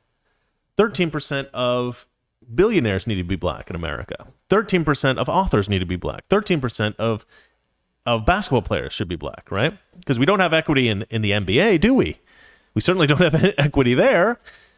The players are almost all black, right? Let's maybe make it 13% because that would be equitable. But then we've got to make sure that the handicapped people are represented. So whatever percentage of handicapped people there are in the public, that needs to be the number of basketball players that are handicapped. We need to make sure because of equity. Midgets, little people, dwarves. We need equity for them as well. Whatever percent of the population they are, they need to be represented as basketball players, professional basketball players. And they need to be all paid the same, no matter what their skill level, because of equity. LeBron James, he needs to be paid as much as the midget, no more, no less. He needs to be paid as much as any of the handicapped players, no more, no less, because equity. People who have mental, I don't know what they call it, mentally handicapped people. What do they call it? They used to call it mental retardation. I don't know what to call it now. It's like offensive calling people retarded. But those people need to be. People with Down syndrome need to be represented. Whatever percentage of the population is, that's the percentage of professional athletes with Down syndrome that need to have representation in the NBA or any other professional sports because equity. When we do racing, when we do actually like sprinting and stuff like that, do the fastest runners, do they have to slow down so that everybody finishes exactly the same time because of equity? I mean, the truth is equity is nonsense. It's not a real thing. Equity is just a way for other people, for people who want certain people to be successful, to pick the winners and the losers. We need to hurt these people because they are too successful, they're too good, they're winning too much, and we need to help these people because they're not winning enough. It doesn't matter about the skill level, it doesn't matter about the talent, it doesn't matter about the education, it doesn't matter about the work ethic, the ambition, none of that stuff matters. But because there's historic inequity in the world, we need to create more equity. But they don't believe it. They don't really believe it. They only believe it in certain instances because that's what they want. It's all just about what certain people want. It's not about things being fair. It's not about things being just. It's about just what some people want. It's a total farce. It's a total con. Do not believe it. Laugh in their faces when they talk about it. Look, Democrat politicians, they know all this. Okay? It's just the voters that have been duped, that are so gullible they believe all this crap.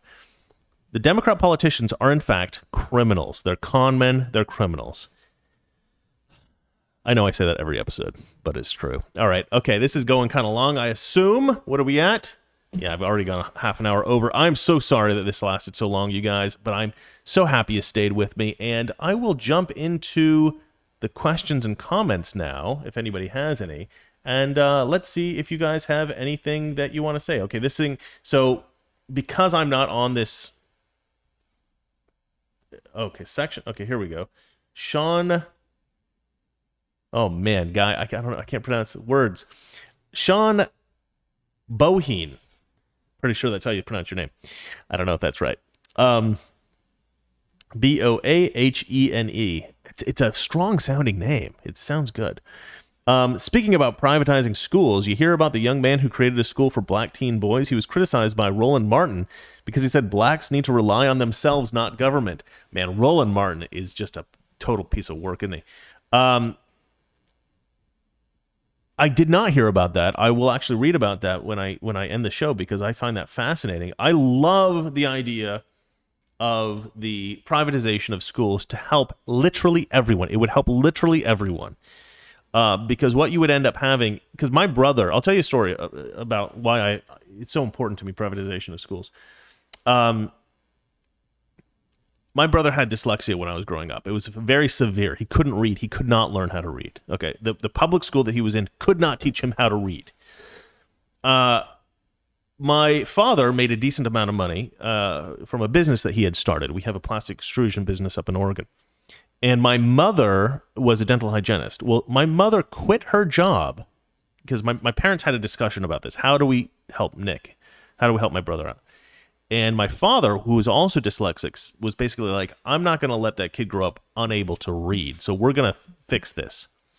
So they had a discussion. They decided that my mother would quit her job and she would spend 5 days a week driving my brother an hour to Portland, sometimes over an hour because, traffic and stuff. Over an hour to Portland, which was quite a long drive. It's quite far. And then again, pick him up at the end of the day and drive him back to Salem, Oregon, where we were from. And so every single day for years, my mother would drive my brother up to this school that was a special private school for dyslexic kids so that my brother could learn to read. It cost our family a ton of money, and it cost my mother a ton of time. My mother would get these silly jobs that paid like almost no money, just so that she would have something to do during the day, because she didn't want to drive all the way back to Salem and then drive back up to Portland to pick Nick up. So she just spend the day in Portland. But she would get bored up there, so she would get jobs like delivering phone books. This is back when phone books existed. I mean, jobs that paid nothing, but just to give her something to do during the day. But she sacrificed all that time, and we sacrificed all that money to send my brother to this special school for dyslexic, and he did learn to read. But that got me thinking, because I had other friends that were dyslexic in Salem, and I realized that we were very lucky as a family. Because when I was born, we were very, very poor. Like, my family was very poor when I was like a little kid. But by the time my brother was in high school, or I think it was maybe junior high, we had enough money that my mother could quit her job and she could spend time doing this for my brother every day. And this was a sacrifice that could not have been made by most families that I knew. And so we were in this terrible situation where there were probably hundreds, maybe even thousands of kids. Well, probably hundreds, because we only had about, I think, 100,000. I don't know how many people we had in our hometown. 250,000, something like that. I don't know. I don't remember how many people there are in Salem, Oregon. You guys can look it up. But anyway, there were definitely hundreds of kids in the various schools around Salem that were dyslexic and probably would never really grow up reading well. And they just couldn't afford it. They just couldn't afford it. They couldn't afford the time. They couldn't afford the cost of it. My family could. We were very, very lucky. And I realized, as I would hear about like privatization of schools and stuff like that, voucher systems and things like that, which I first heard from John McCain, by the way, which, you know, I know Trump and John McCain don't like each other, and he's a bit of a rhino-ish kind of guy. But I liked that. I liked that he pushed this school voucher thing. This is when I first heard of it. And I thought, that's genius. Because if you could have a private school that the government paid the students to go to, or, you know, paid the school for the students to go to in Salem, every dyslexic kid in Salem would have been able to learn to read. It's a disgrace that we don't do this sort of thing in this country. It's sickening, and it's all because of the flippin' teachers unions. They're too powerful. They're flippin' evil. They're horrible. This tenure system is awful. Teachers unions, they need to go. We need to fight the teachers unions. They're the worst thing that ever happened to this country. Well, that's probably not true, but they're not good. Okay, Sean Boheen also wrote, "I'm sorry, the young man said don't rely on government, and that's why he was criticized." Yeah, okay, so he was just amending what he said there. And then he's written, gave me another $15. Thanks, man. Oh, that was the first thing, privatization of schools. And then he wrote, sorry. Okay, so that's all of the super chats. But I guess you guys probably sent me a lot of more other super chats earlier, but I didn't find them. Let me kind of try to go through these. All right, Daniel J. Corica, our patron Daniel here. "My grandparents came here legally in the early 1900s. My grandfather served in the army. I find this current situation insulting." I know you guys, like, most of us have people who immigrated in this country at some point or another, and they all came in the right way, and they all worked really hard, and they all had a certain mentality of becoming Americans. Valeria wrote, "You missed so many super chats. I bought one for $99 in the beginning, and the other people were buying super chats. Now they all disappeared. I'll look through it, okay? See, this is why I need you here, darling. You can't just disappear on me for your work." All right, well, let's see here. Okay, so somebody's written a super chat down here at the bottom. Okay, this is Nathaniel. Nathaniel, I know you, Nathaniel. Thank you. "I lived with a black roommate for 2 years. They taught me in detail how to game the system. They hadn't worked in 8 years and were bringing in $4,000 a month. That's insane." I used to work as a valet, and everybody I worked with is black. And I actually loved these guys, like literally loved them like brothers. I mean, we were like a family. You know, we were a good team.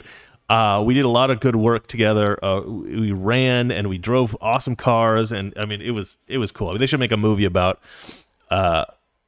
about our time as valets. I would probably embellish it a little bit, but we had some adventures. We had some serious adventures. These guys were great guys, and I won't name them in case.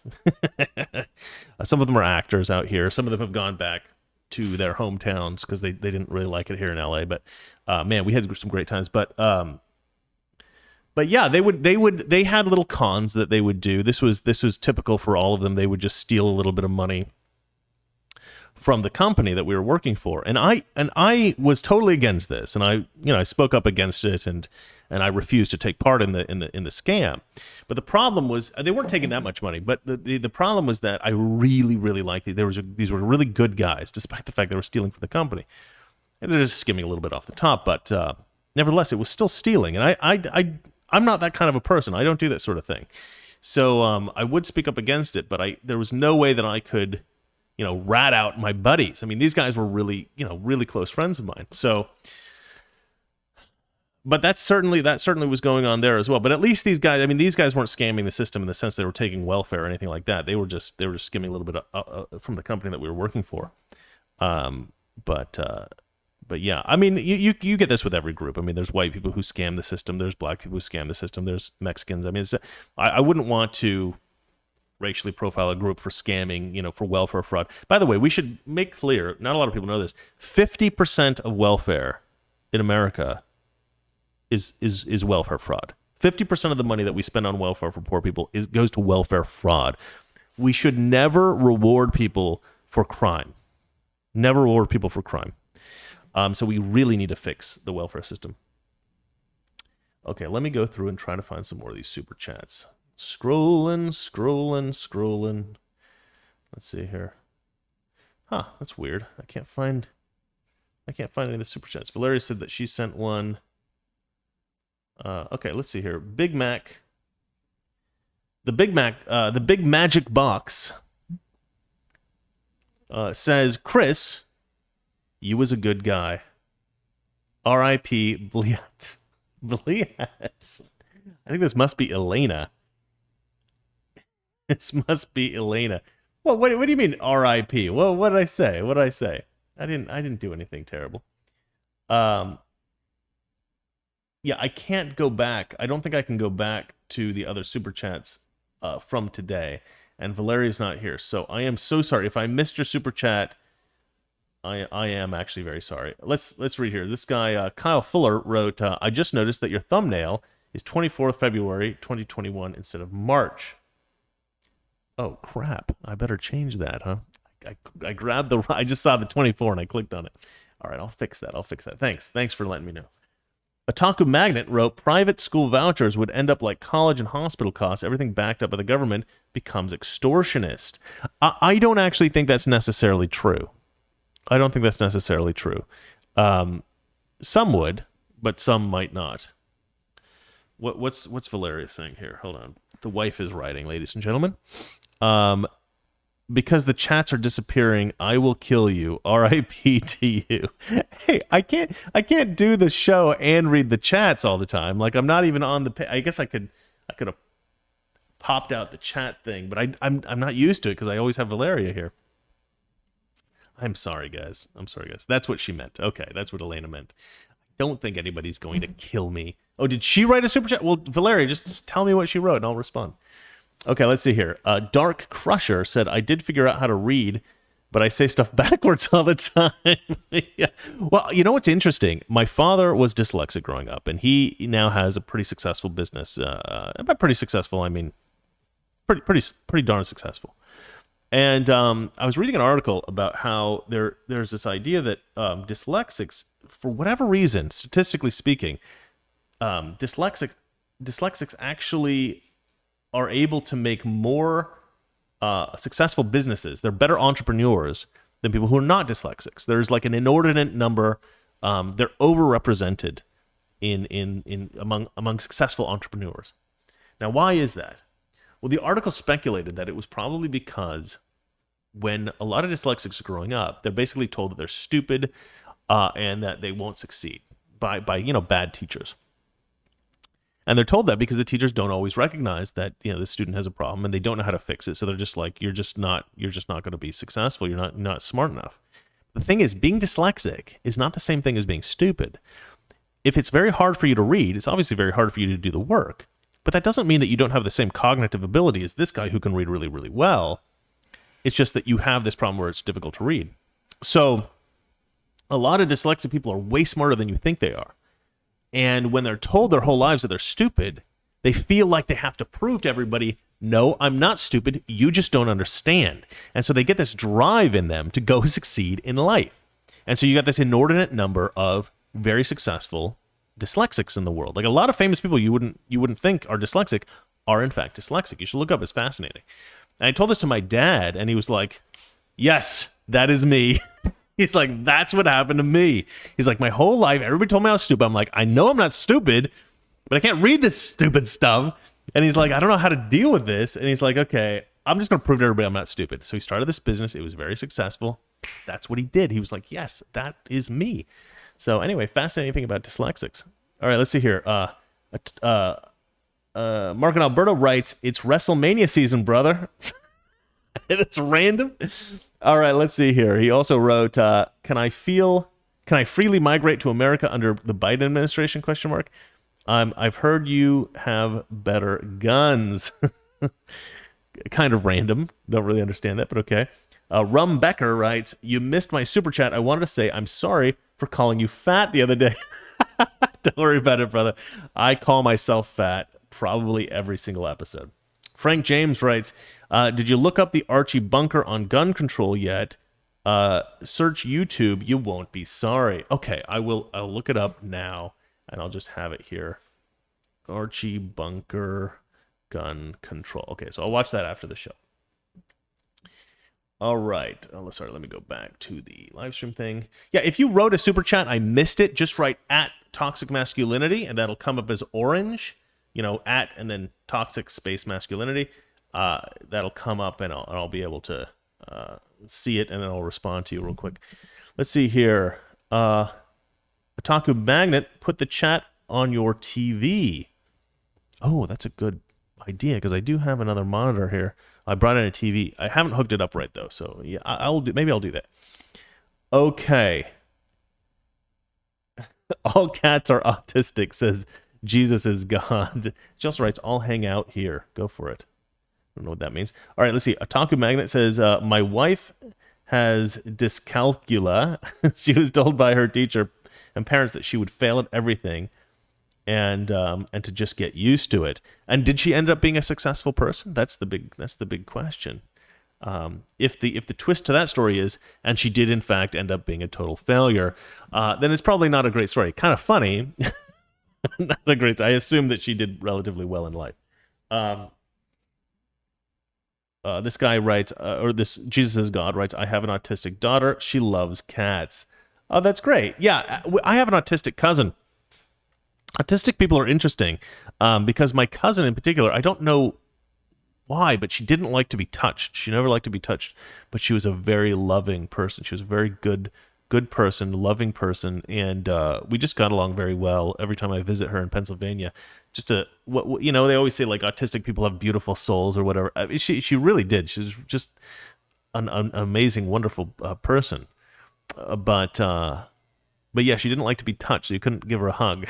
At least I could. But she was a little nervous around us, I guess, because we didn't visit that often. But very good person, very good person. Let's see here. Jesus God says, I showed her Aston, and she told that was an expensive breed. Yeah, it's a very expensive breed, and I never should have paid so much money for a cat. But because I'm allergic, that's the only one I knew that was hypoallergenic. I ran into a guy in Portland who had one on his shoulder, and was such a beautiful cat. And the girl I was with at the time, I know I was talking about my exes, but the girl I knew at the time, she loved cats, and she was like, "Oh, I want to pet that cat." So we went up, she pet him, and I said, "I can't." The guy was like, "You want to?" I'm like, "Nah, I'm allergic to cats. I can't pet the cat." But I love cats. I grew up with a cat, And the guy said, "No. If you're allergic to cats, you're probably not allergic to this one. It's a Bengal." And between the fact that it was like the most beautiful cat I've ever seen and the fact that I was not allergic to it, always made me want one. And so when I finally got enough money I could buy a Bengal, the big problem with me and Valeria, well, one big problem that we have is that we're both always home all the time, but I'm working like 90% of the time at home. So I always felt like I was neglecting her. Like she would just be sitting on the couch on her phone, and I'm sitting there doing all my work, and every once in a while I'd look over and I'd think, God, I'm a bad husband. So I wanted to get her a bird or a cat because she likes birds. But she said she didn't want a bird because birds are very loud and they knock their seeds around, so they're very messy. So we got Aston, and Aston turned out to be way louder than any bird ever. But he's pretty clean, so that's good. That's good. Let's see here. Okay. Okay, Otaku Magnet writes that his wife graduated college on her own despite being dyslexic. That's awesome, man. That's great. Your wife is very cool. Dyslexic people are actually usually very smart, very interesting, and very cool people. I very rarely met a dyslexic person that I didn't like. Although the ones that have hyperactivity, attention deficit disorder can be annoying, and because sometimes those go hand in hand. I don't really know why. My brother has all of those issues: attention deficit, hyperactivity disorder. But of course, we love him to death because he's my brother. But he is an intense person. He's an intense person. Frank James wrote my name but didn't write anything. Let's see here. Ghostface Vanilla writes something nice for Valeria. Okay, I'll buy Valeria something for $10. Thank you, Ghostface Vanilla. That's awesome. Eric Thibodeau writes, autistic can't stop the information from overflowing. You and I can block the sound of the TV, fridge, fan, and all in the same room, as well as the colors and light and smells. They cannot. I have heard that. I've heard that they have like sensory overload all the time, which is why they're so sensitive, and maybe like why they don't want to hug, or they've got to kind of be in places where they don't have so much information coming in. Valeria C writes, thank you, and lots of heart emojis for Ghostface Vanilla. Hey, what's going on here? What's with those heart emojis? Not cool, wife. No, I'm kidding. It's cool. It's great.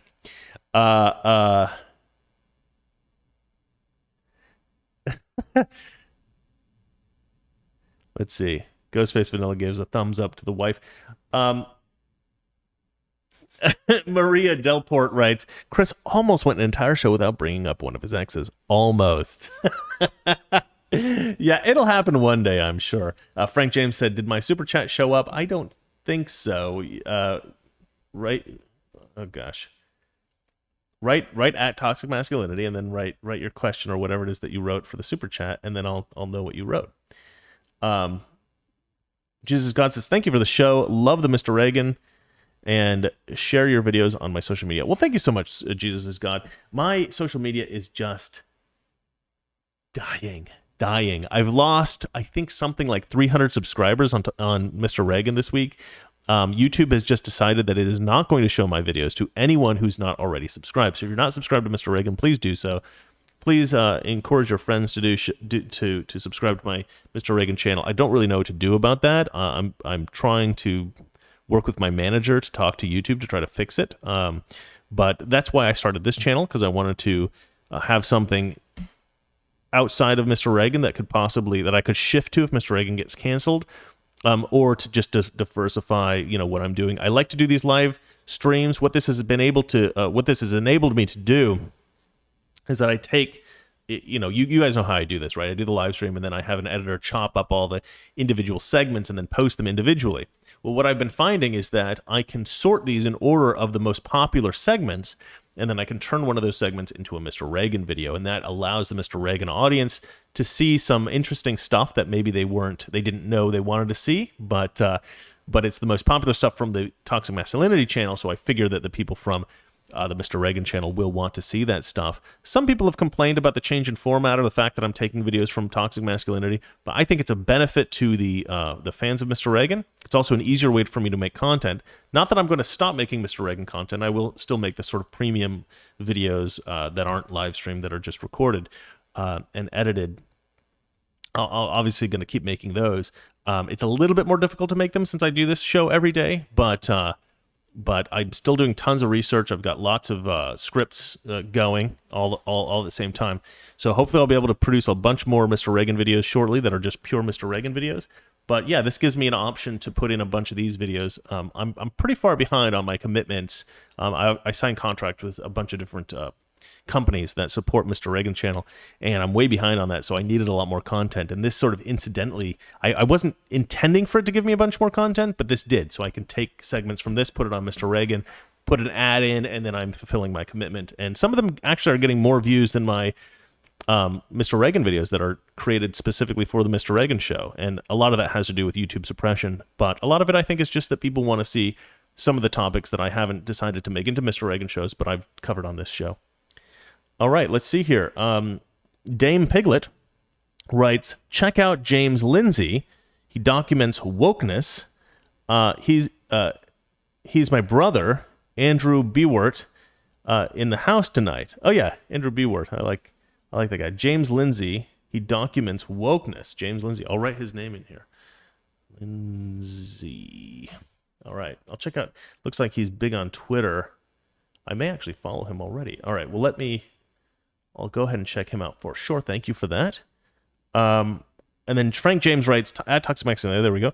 Super chat. Mark and I are going to illegally cross into America to get in on the $4 billion and buy guns, AR-15s.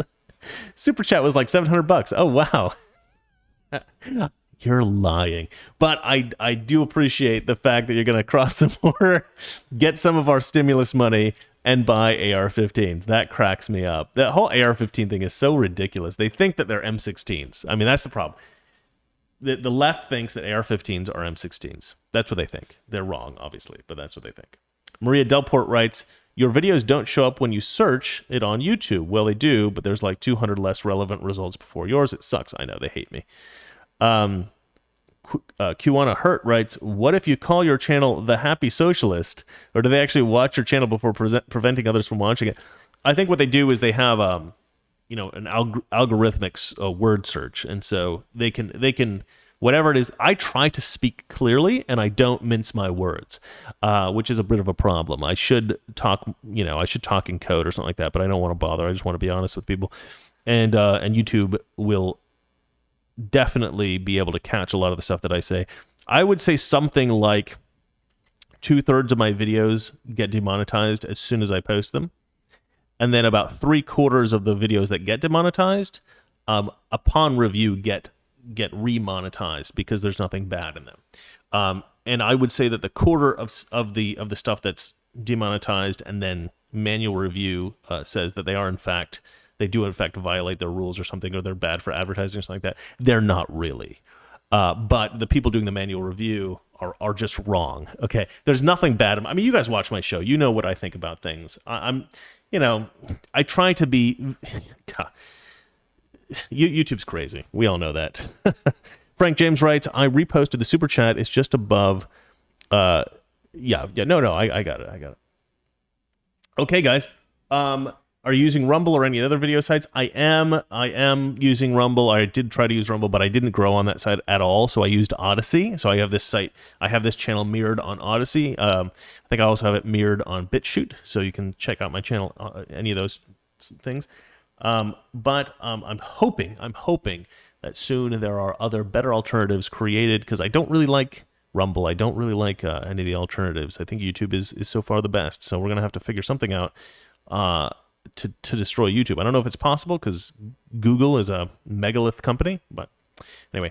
All right, well, that's it for me. Thanks for watching. Valeria, thanks for being in the chat. You guys are awesome, and I will see you guys tomorrow. It'll be a better show because Valeria